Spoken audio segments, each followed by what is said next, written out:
This is a PSA that if you've been on Zyrtec for a prolonged period of time and you stop it without weaning off of it or going on any other antihistamines, you will have the worst itch of your life.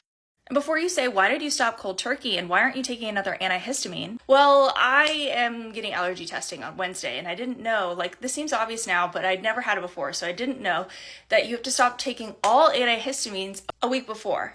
And I didn't get that text until the day that I officially was supposed to stop taking them. So I didn't have time to wean off of it. And I was totally unprepared for the side effects that I was going to have. I anticipated that because I stopped taking Zyrtec after I'd taken it for a decade, that my allergies would flare up because I wouldn't have an antihistamine to guard against them. But then I started Googling it because the itch I was having was so intense. I was sleeping 2 to 3 hours a night. Like it would not, I literally cannot stop scratching at everything. I have bruises on my legs from scratching so intensely. And I'm also having like a lot of anxiety because I can't get comfortable in my body. And I looked it up and these are all symptoms of Zyrtec withdrawal.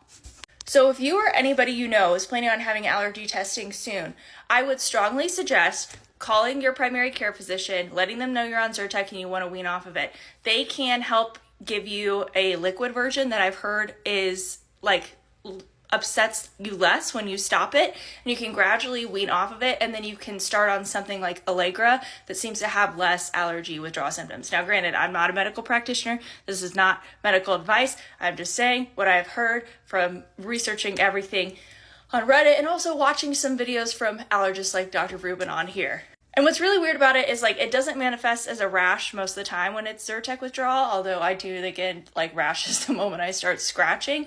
But there have been some that have manifested as rashes, and those ones I'm assuming are from me stopping any sort of antihistamine and me having like allergic reactions to things. But the scratching that's like no hives, no rash until I start scratching, that's withdrawal symptoms. Yeah, don't be like me. Do this. Be prepared if you have to do allergy testing because, oh my God, I don't know how I'm going to make it through tomorrow. And then going there tomorrow and also having to have like all the testing done, and I'm going to be itchy and probably have hives, and I'm just not looking forward to any of it.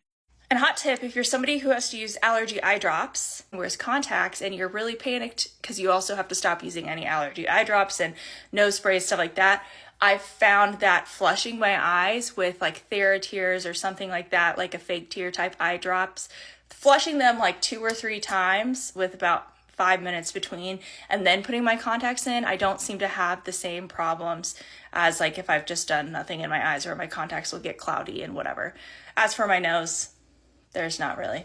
I'm just fully congested.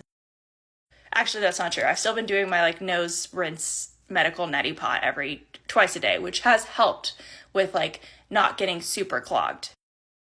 I take any other antihistamine because I can't be on it. It has to be out of my system for my allergy testing. The only thing that I have been able to do to help if something is really itchy and I've scratched so much that I'm getting bruising is hydrocortisone cream. You're not supposed to use that a bunch. You're not supposed to use it over large swaths of area normally, but I'm not able to use or take anything else, and so that's what I'm doing to protect my skin, because from the bruising of me scratching, I look like somebody has smacked me around, and that's never something you want to look like.